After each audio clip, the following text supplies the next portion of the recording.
office, a position that I disagreed with him in private, and he stuck to his gun, that what was done was the right thing.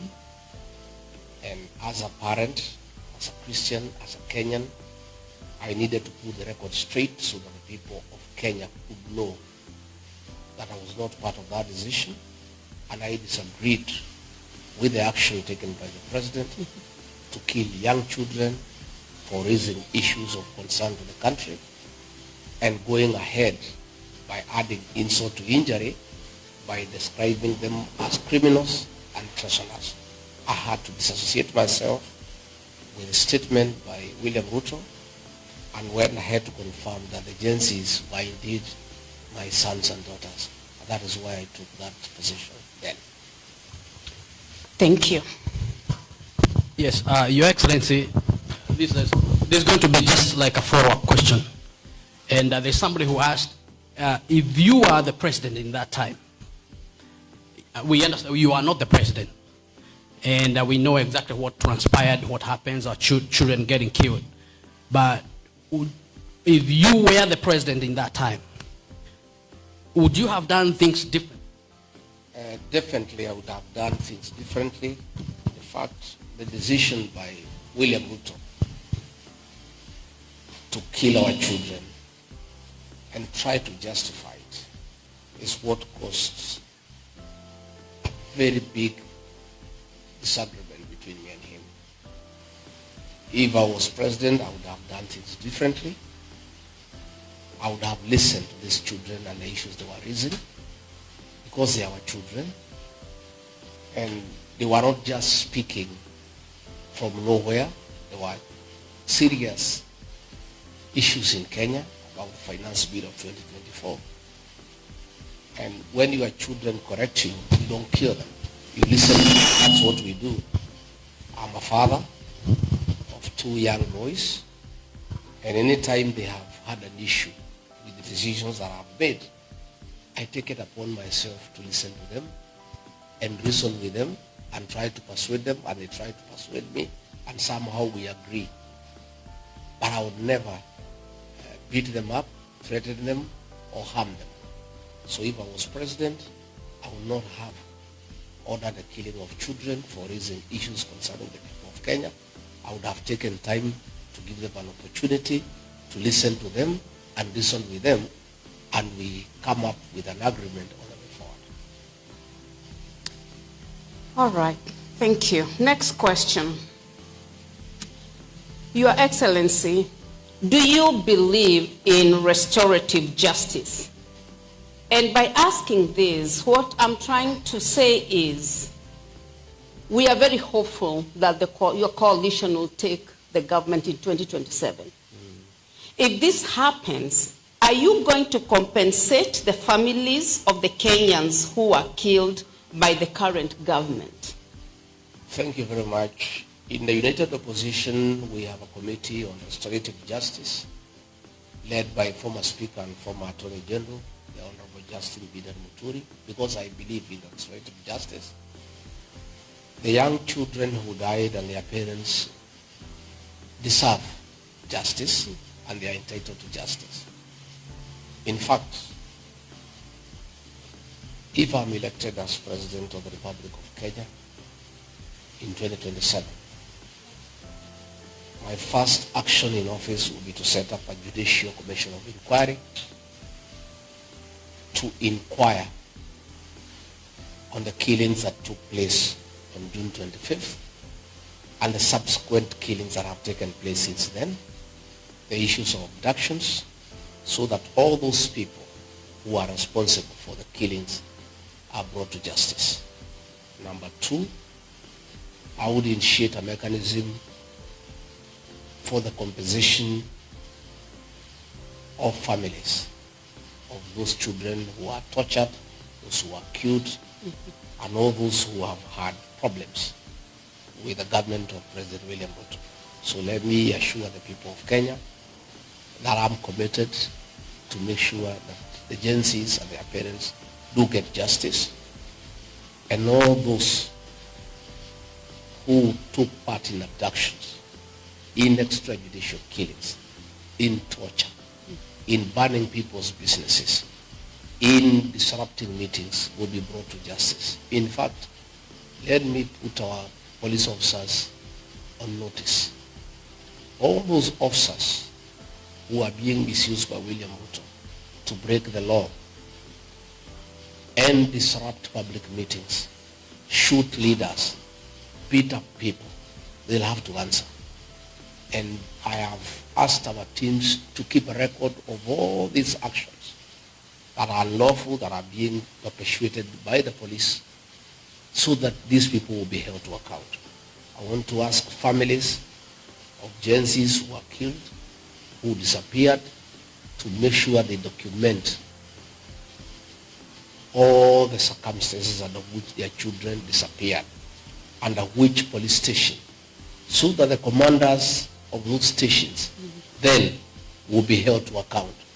And let me tell officers commanding police stations, officers commanding police divisions, all the atrocities against the people of Kenya that are being committed within your jurisdiction, you will have to answer it one day. If you see what has happened in Kenya, there was the issue of Anglo-leasing that took place in the year 2003.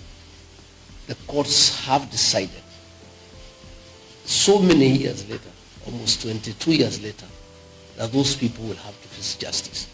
So all those police officers in the DCI, in the National Intelligence Service, in the National Police Service, officers in the Ministry of Interior, who are committing crimes against the people of Kenya, when we form government in 2027, you will have to answer for those crimes of commission and omission, because that is the way the law says. Thank you, Your Excellency. Your Excellency, when the Kenya Kwanza government came into power, during the campaigns, the president used to say that they are not going to weaponize the state organs like the KR, the state agencies. But today we have seen even the police even going for civilians, people who are not even interested in politics. Children, the president himself giving orders, shoot to kill or shoot in the leg. Do you think today, as we stand, do you think the Kenyan government, the Kenya Kwanza government is redeemable today as we stand, Your Excellency? I am very embarrassed as one of the leaders who are in the forefront in campaigning for William Ruto to be president of Kenya, because he persuaded me and persuaded the rest of Kenyans that under his leadership, the criminal justice system will never be used to manage politics, and it will never be weaponized against opponents. Again, this is one of the greatest deceptions that ever took place in Kenya since independence.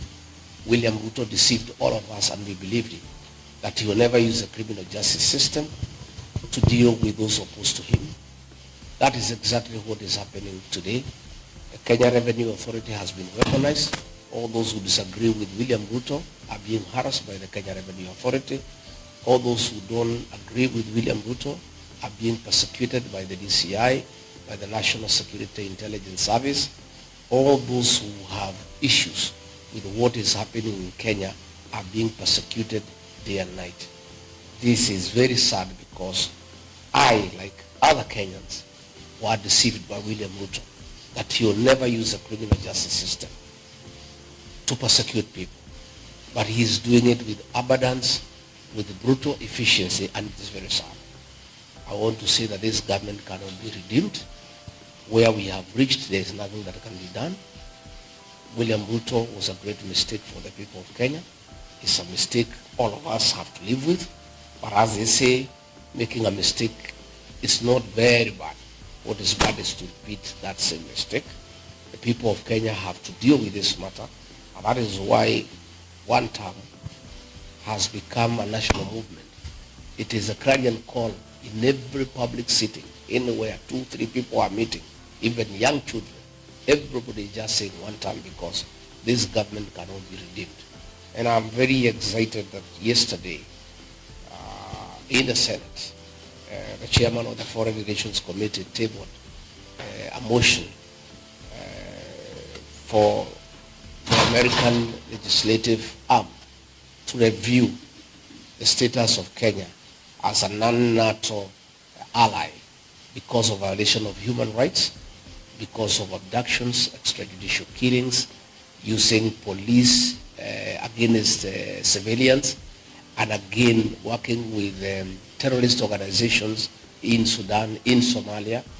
And I want to appeal to the people of Kenya living here and working here in the United States to take time to lobby their senators and their congressmen so that they can know exactly what is happening in Kenya, so that when this particular motion comes up for discussion, there is support from the senators here in the United States, because Kenyans here are quite informed as to what is going on back home, and they can get evidence from home on the issues of extrajudicial killings. In fact, it is very sad that President William Ruto had the audacity to publicly issue orders for people to be shot.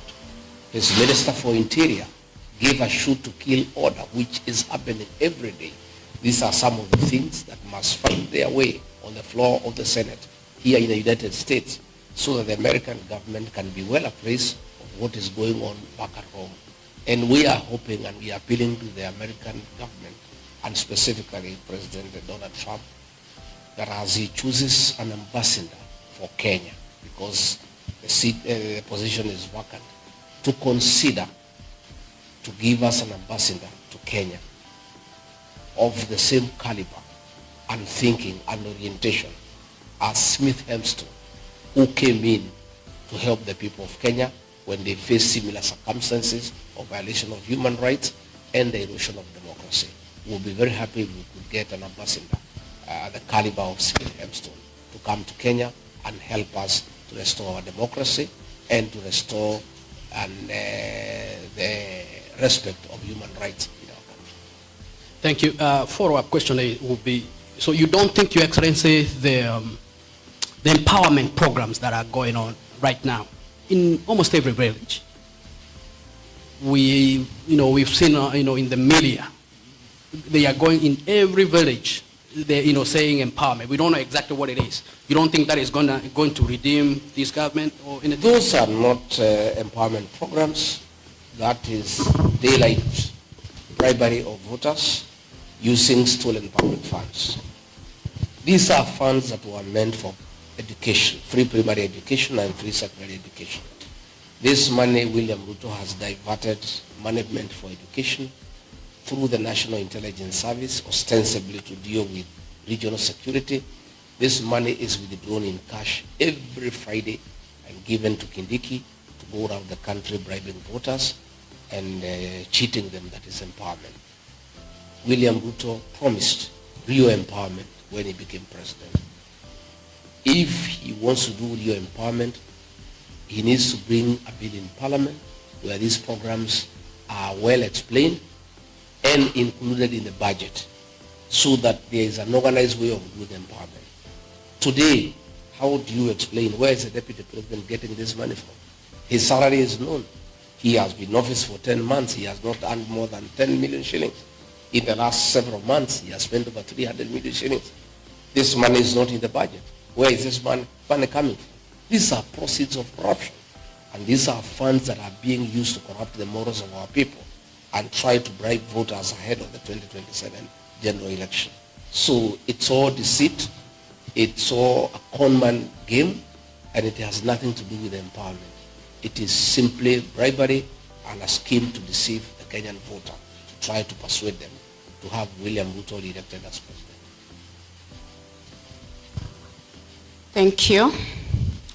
Now, Your Excellency, this interview is really not an interview without talking about you being labeled as a tribalist.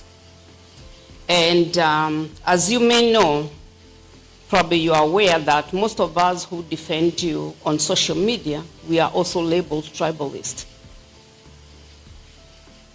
I personally campaigned for President Ruto for 4 years, non-stop. Obviously, I was against President Uhuru. nobody labeled me tribalist until Rigathi was impeached.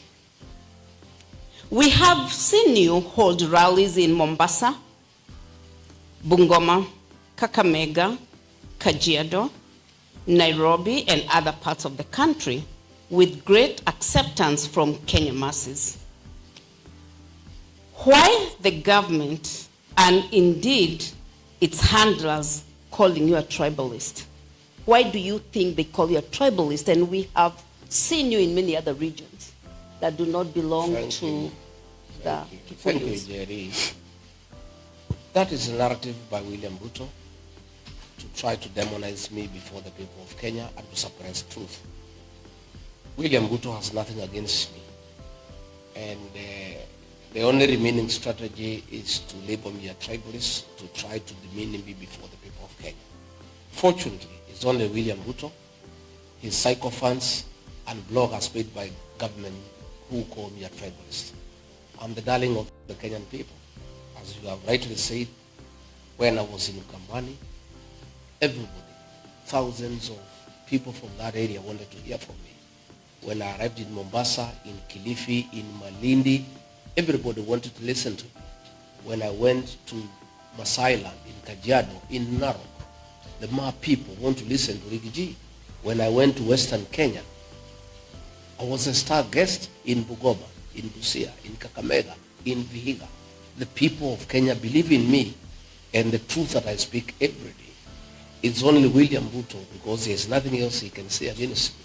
As you have rightly put it, nobody believes in me because when I campaigned for him, he never called me a tribalist. When the people of the mountain Kenya supported him to a man, he never said they are tribal. He has only decided we are tribal because we have rejected his leadership and we have said we are not going to support him. As long as we were supporting him, we were good people and we were very nice people and nationalists. But the minute we decided that he cheated us, he betrayed us, he misused us, he was the wrong choice for us and for the country, he has decided that we are tribal people. But I am never dissuaded from what I believe in. I never lose focus. I'm never distracted. I ignore those things with the content that they deserve. I am very keen to talk to the people of Kenya. I stand for the people of Kenya. When I fought for the Gen Zs, I fought for all the Gen Zs for the people of Kenya. When I oppose over-taxation, I do it for the people of Kenya. And the people of Kenya have understood who Rigathi is. And William Ruto with his narrative will go nowhere. When I go back, I will be having a 3-day incursion of the Gusii region in Kisii and Nyamira. Again, I will be going to Migori in Kuria. Again, I will be going to Bomet. I will be going to Eldoret. I will go to each and every part of the country because I'm a Kenyan leader. And I'm a leader who is respected by the people of Kenya for what I believe in and for upholding truth, because the people of Kenya want a truthful leader. And that is why William Ruto is scared. He would like to confine me in the mountain so that other Kenyans do not benefit from what I know and from telling them what is happening in government and what happened when I was in government. He doesn't want me to give that truth to the people of Kenya. That is why he tries to bog me down and try to intimidate me by saying I'm tribal. I'm not intimidated. I am strong. I am focused. I'm a man on a mission. I'm moving on. I'll move to each and every part of the country. All right. Let's proceed. Your Excellency, somebody else asked, the country, our country, Kenya, has a lot of hope in the united opposition. Are you really going to hold together? And this is somebody asking, they are just concerned because they have seen the government by everybody. So they ask, are you going to hold together for the next 2 years, or the government is going to buy some of you off? I am persuaded that the leaders I work with are strong and are committed to a united opposition so that we have one candidate to face William Ruto in the next general election. I have personally committed before the people of Kenya that if I'm not chosen to be the flag bearer, I will be more than willing to support whoever is agreed on. My colleague, Kalonzo Musyoka, has committed himself that in case he's not a flag bearer, he'll support whoever is agreed upon. Dr. Fred Matiang'i has committed that if he's not a flag bearer, he'll support whoever has been agreed on. What I know, and I appeal to my colleagues, is to remain strong and to remain focused, because the people of Kenya expect us to stick together. William Ruto has rolled out a very elaborate plan to divide the opposition. And he is using every trick in the book, and he has applied massive resources to try to create problems within the opposition. Specifically, he has started with the mountain.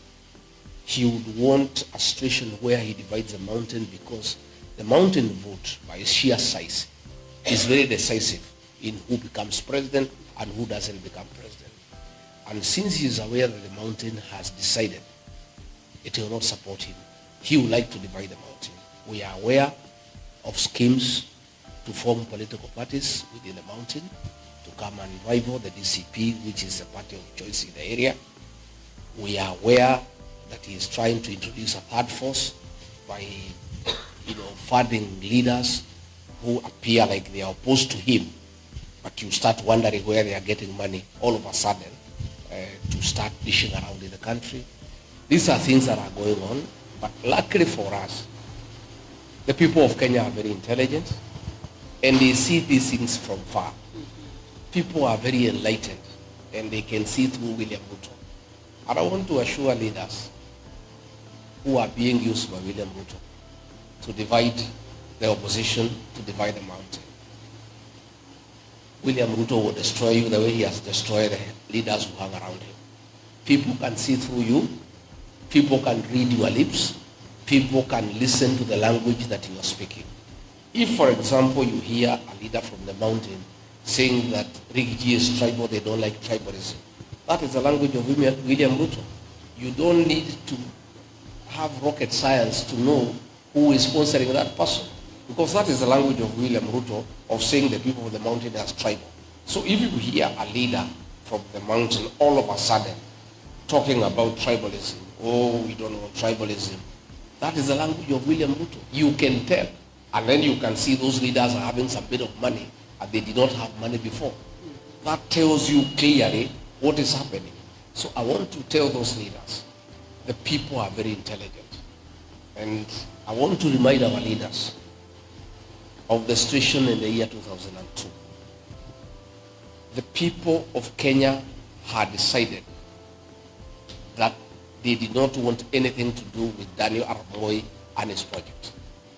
And people had made that decision as a people, and the leaders were following them.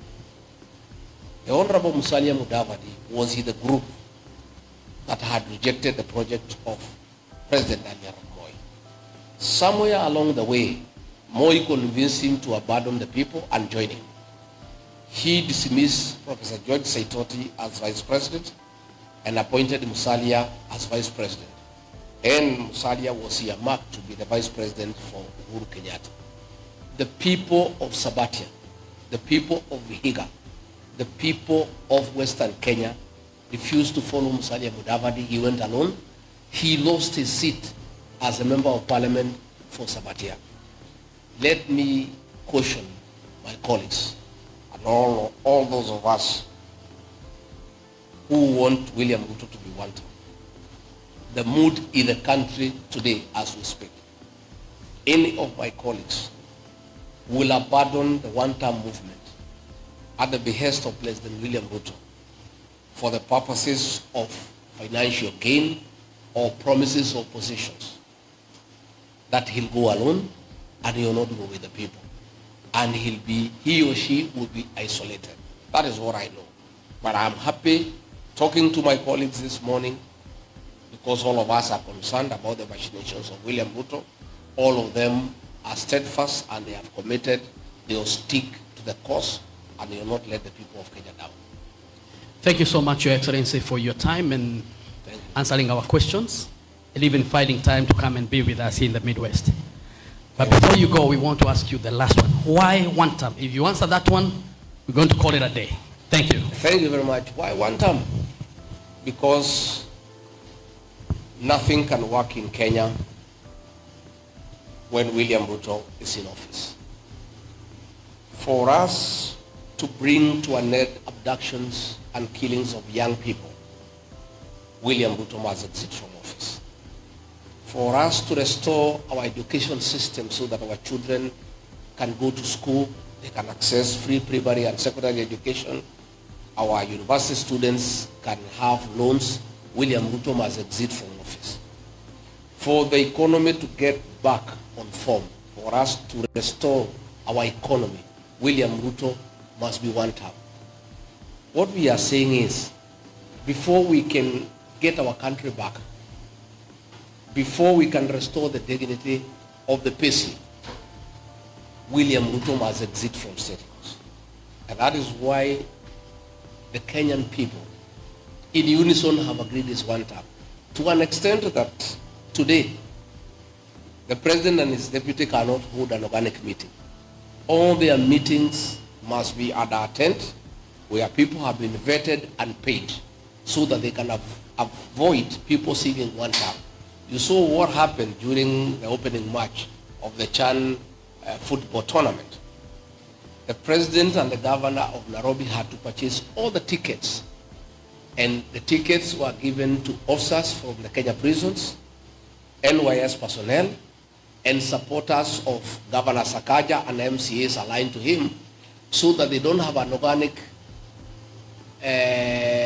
group in Kasarani, so that they don't sing one term.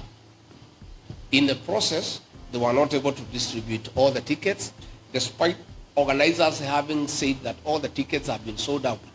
Most of the seats were empty because, against the FIFA rules, all the tickets were purchased in bulk so that they give them to their supporters, so that they avoid the situation of people coming to say one term. But I don't know what they'll do, because on the day of the voting, they would have to pay everybody in Kenya. And even if they pay them, they will still have to come and vote for Ruto to be one term.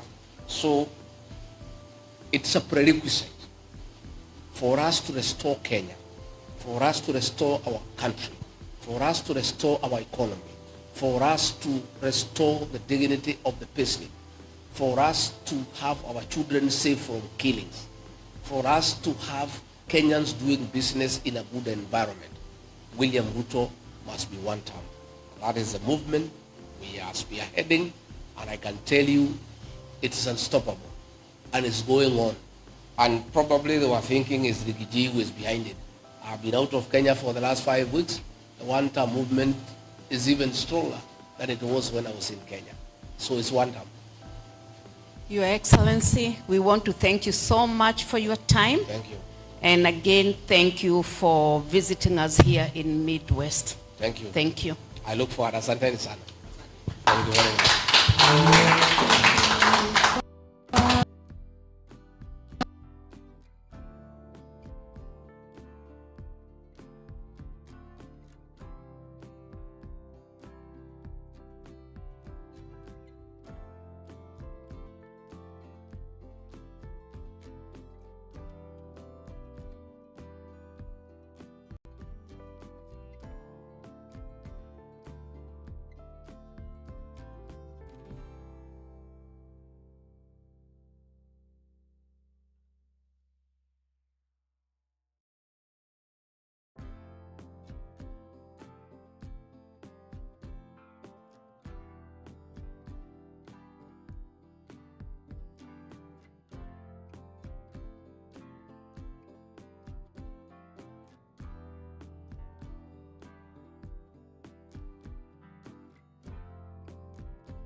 treasonous and went ahead to justify their killing and threatened that more killings would take place, a position that I disagreed with him in private, and he stuck to his gun, that what was done was the right thing.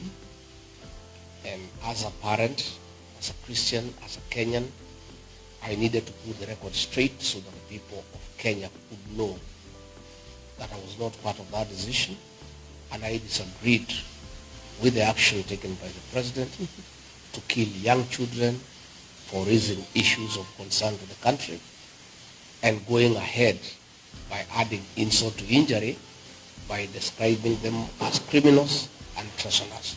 I had to disassociate myself with a statement by William Ruto and went ahead to confirm that the agencies were indeed my sons and daughters. And that is why I took that position then. Thank you. Yes, Your Excellency, this is going to be just like a follow-up question. And there's somebody who asked, if you are the president in that time, we understand you are not the president. And we know exactly what transpired, what happens, our children getting killed. But if you were the president in that time, would you have done things different? Definitely I would have done things differently. In fact, the decision by William Ruto to kill our children and try to justify it is what caused a very big disagreement between me and him. If I was president, I would have done things differently. I would have listened to these children and the issues they were raising, because they are our children, and they were not just speaking from nowhere. There were serious issues in Kenya about the finance bill of 2024. And when your children correct you, you don't kill them. You listen to them. That's what we do. I'm a father of 2 young boys, and anytime they have had an issue with the decisions that I've made, I take it upon myself to listen to them and reason with them and try to persuade them, and they try to persuade me, and somehow we agree. But I would never beat them up, threaten them, or harm them. So if I was president, I would not have ordered the killing of children for raising issues concerning the people of Kenya. I would have taken time to give them an opportunity